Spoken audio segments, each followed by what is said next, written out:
¿Se está privatizando o se intenta privatizar el Banco Central? Es la primera pregunta que le hacemos a uno que conoce muy bien las finanzas y analiza estos temas. Doctor Fidel Márquez, ¿cómo vamos? Muy buenos días en Guayaquil.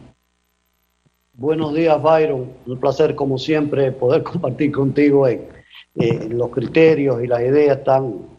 bueno, en primer lugar, yo creo que lo que se quiere hacer es devolver un poco al Banco Central la autonomía que perdió en un momento dado cuando se pensó que el Banco Central, que siendo parte del Poder Ejecutivo, y hay que decirlo de esta manera también, es una entidad que tiene que velar por la buena salud del esquema monetario que tiene el país. Entonces, ¿cuál es la función principal de un banco central en caso de que, como nosotros, esté en dolarización? En primer lugar, es velar porque se tengan las reservas necesarias para poder enfrentar que el esquema monetario funcione libremente, que las políticas monetarias que se apliquen en el país, sea en el caso de la dolarización, que tienen que ser políticas mixtas que al parecer no entendieron o no entienden algunos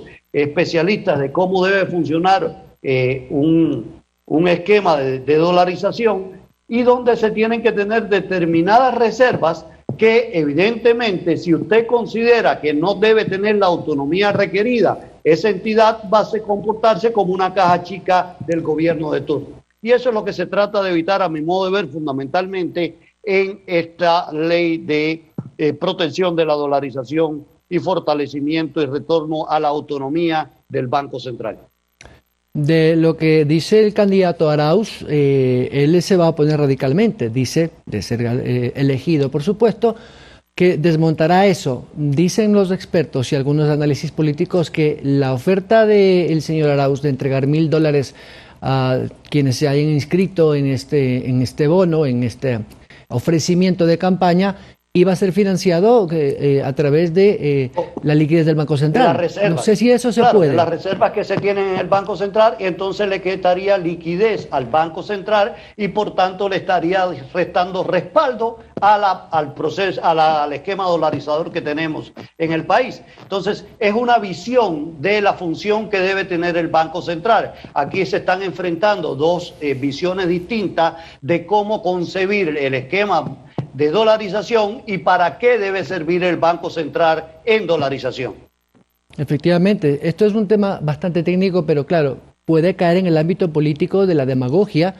Y como todavía estamos en un ambiente electoral, en la Asamblea puede suceder cualquier cosa, pero me parece que más allá de la suma y resta de votos en la Asamblea, es importante que la gente pueda entender que el Banco Central debe mantener una autonomía, más allá de que pertenece al gobierno central efectivamente, y ya dejó de ser el ente emisor de la moneda, sí es el administrador de estos fondos que representan a todo el sistema financiero para protegerlos. Pero también se ha hablado de que en este proyecto de ley también se puede reformar en alguna otra manera las tablas o las bases para los valores de las tasas para el crédito, uno de los temas también que han sido abordados por algunos de los candidatos.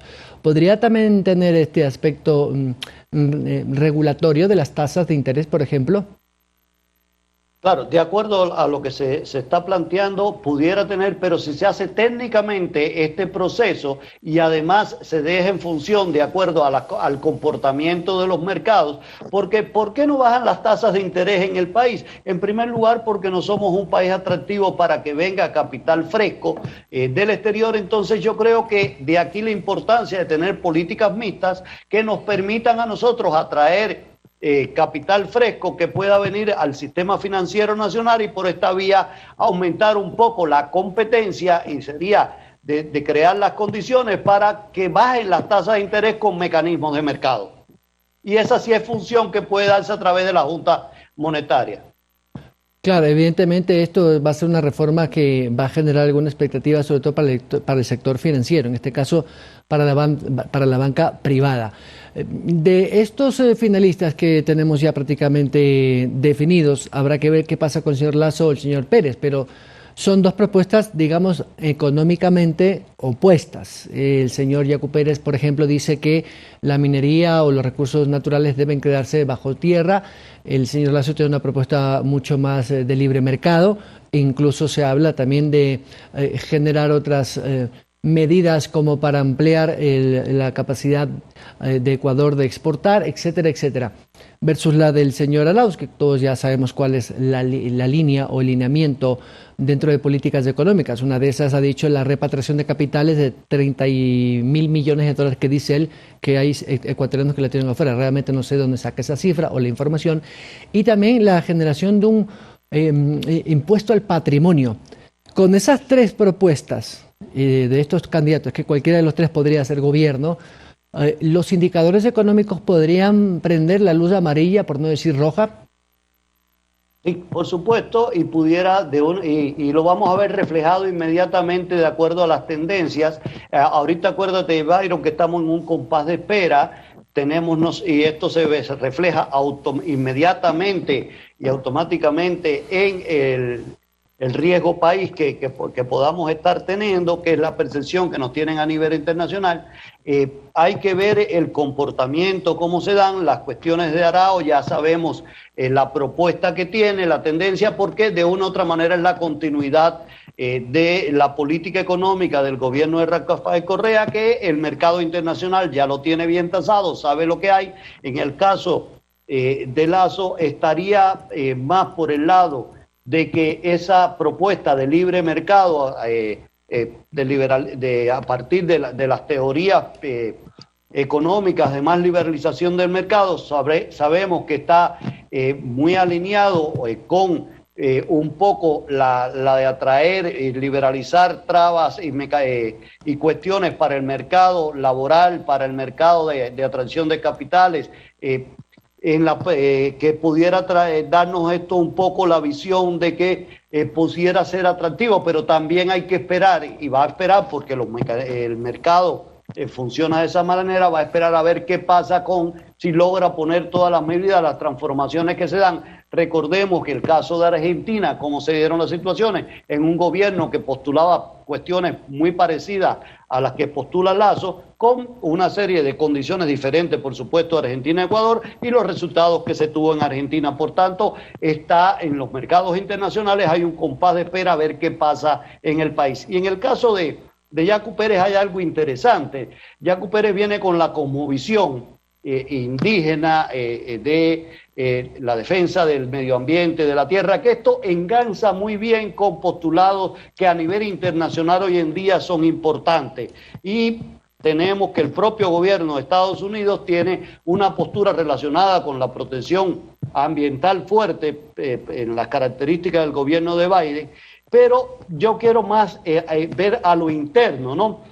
Porque esta cosmovisión indígena, que tiene muy bien con las características de las comunidades indígenas y cómo ver la economía en función de esto, se nos presenta un elemento interesantísimo a nivel país, porque es que nosotros tenemos varias cosmovisiones en el Ecuador con regiones muy bien definidas, sociedades y características socioeconómicas muy bien definidas para el desarrollo y la penetración de las actividades comunitarias por un lado, y las comunidades indígenas, de las actividades de minifundio en producción agropecuaria en determinadas zonas de la sierra ecuatoriana, pero tenemos también otras características en las regiones de la costa que son importantes, que yo creo que pudiera darse un elemento interesantísimo en el caso de Yacu, de explotar las características territoriales y plantear formas de desarrollo por regiones y por la idiosincrasia que encontremos en las diferentes regiones del país, y esto pudiera ser un elemento importante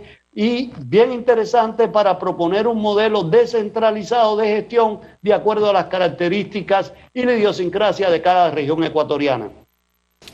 Ahora, Fidel, he visto la última portada de la revista Bloomberg, que es además de ser una agencia internacional especializada en mercados financieros, dos titulares que generan algo de preocupación. Uno de ellos dice: los bonos de Ecuador se desploman cuando las elecciones dejan el peor escenario.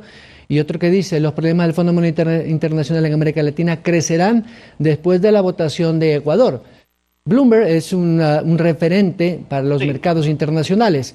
Los actores o tenedores de bonos, por ejemplo, que hacen estos análisis de revistas especializadas como Bloomberg, podrían generar efectivamente esta preocupación más allá de lo electoral por lo que está sucediendo en Ecuador. Claro, sí, y es parte de ese reflejo porque estamos teniendo, y recuerda los planteamientos relacionados con deuda, ya sabemos el comportamiento del movimiento y que sigue Arauz y que es conocido, los planteamientos del análisis de deuda legítima que planteó Yacu Pérez, y también está, por tanto, que con este escenario se da el temor por parte de los tenedores de que venga una revisión de determinados segmentos de deuda, y esto, por supuesto, cuando hay repudio o cuando hay determinados cuestionamientos a segmentos de deuda, ocurren estas posiciones y es lo que yo te planteaba de que repercute inmediatamente en el riesgo país. Efectivamente, y esto pues no va a ayudar a cualquiera de los gobiernos, hay que decirlo claro. Así es, porque aunque y desgraciadamente no tenemos los recursos para aprovechar y hacer recompra, ¿no? Porque hubiera sido un momento para aprovechar circunstancias del mercado, que es parte de todo esto por opiniones e influencias políticas. Desgraciadamente no tenemos los recursos para hacer esas recompras en un momento que estén a la baja nuestros papeles, porque también, Byron, recuerda que la principal función que debe tener desde el punto de vista económico, aunque no sea económico, el gobierno que entre, tiene que ser cómo nos salvamos todo de esta pandemia y logramos la inmunización de la población ecuatoriana vía las vacunas, que esa es la principal actividad económica que tiene que enfrentar el próximo gobierno inicialmente para después pensar en reactivación productiva. Difícil escenario, doctor Márquez, pero de alguna otra manera el sector privado tiene que seguir trabajando porque, como siempre se dice, al margen de quien gane, mañana hay que seguir buscándose el pan.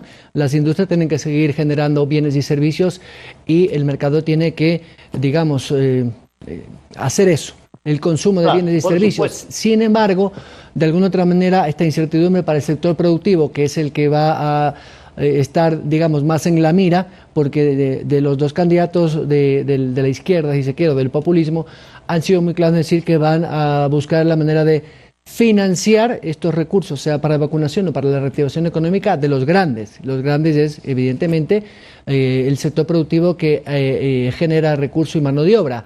Esto de aquí podría ser una incertidumbre hasta mayo o junio de este año, cuando ya se puedan ver decisiones. ¿Cómo impacta esto en el día a día de las empresas?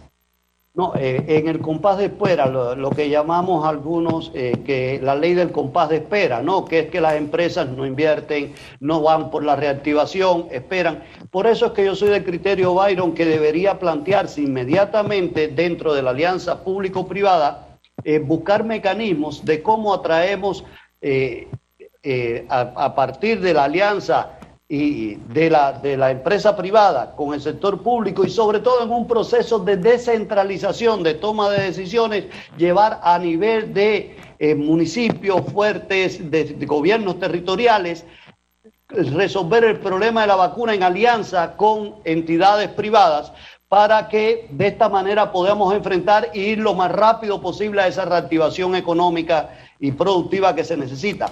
Porque también está clarísimo que mientras no resolvamos este problema, la reactivación que se pueda tener va a ser muy limitada, y eso es parte del problema. De ahí la necesidad de crear, hasta yo pensaba un poco y especulaba, bueno, y si nosotros logramos crear una zona especial para que vengan en el almacenamiento o que vengan a producir con condiciones, hay que ver con la empresa privada ecuatoriana, los laboratorios nuestros, si están en capacidad de producir o si podemos montar rápidamente líneas de producción que lo lleven a producir vacunas en alianza con laboratorios internacionales, bajo condiciones de cero arancel, cero traba y todas estas cuestiones, pero estas son soluciones que yo creo que debemos dar con pasos de descentralización importante y toma de decisiones por territorio. Yo creo que por ahí debe estar la solución. Doctor Fidel Márquez, muchas gracias por su interesante visión de esta economía y este momento tan complicado que lamentablemente la política, perdón la expresión, mete sus pezuñas en la economía, y eso es realmente muy delicado para un país tan frágil como Ecuador. Gracias, doctor, como siempre, un gusto. Gracias a ti, Byron, un placer. El doctor Fidel Márquez, catedrático universitario, docente, investigador de temas económicos, 7 de la mañana con 45 minutos. A la pausa y regresamos con otras informaciones.